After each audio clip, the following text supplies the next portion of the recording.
Cosa chiedete al governo? Noi chiediamo al governo prima di tutto di essere ascoltati, quindi di accettare un confronto che da mesi chiediamo. E in secondo luogo chiediamo di modificare profondamente questa finanziaria che non risolve i problemi del Paese.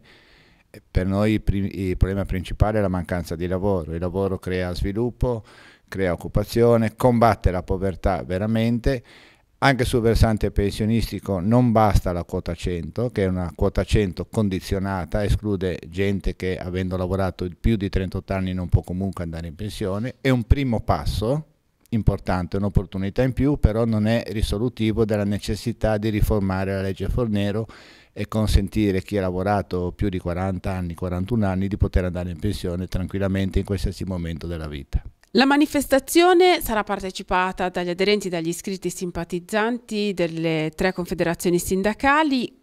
Per quanto riguarda il nostro territorio, quali sono le ricadute che a vostro giudizio sono peggiori rispetto a questa legge finanziaria? Beh, sicuramente ci sarebbe da spaziare, ci sarebbe parlare per delle ore, però credo che l'occupazione e la centralità del lavoro sia veramente la priorità della nostra regione e soprattutto del Tigullio. Poi spazierei anche per quello che riguarda le infrastrutture, i problemi legati al dissesto idrogeologico, quindi andare veramente a intercettare risorse importanti per favorire anche occupazione attraverso la messa in sicurezza del nostro territorio. Diciamo che questa mobilitazione spazia veramente su tutti i temi, su tutte le esigenze rivolte ai lavoratori, ai cittadini e ai pensionati.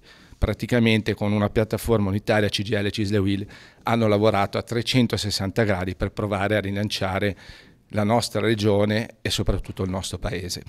Come partecipare? Come partecipare abbiamo pensato di portare, fra virgolette, la gente a Roma con pullman e treni speciali. Chiaramente l'invito è quello di chiamare le rispettive camere sindacali di CGIL, CISL e UIL per avere tutti i dettagli.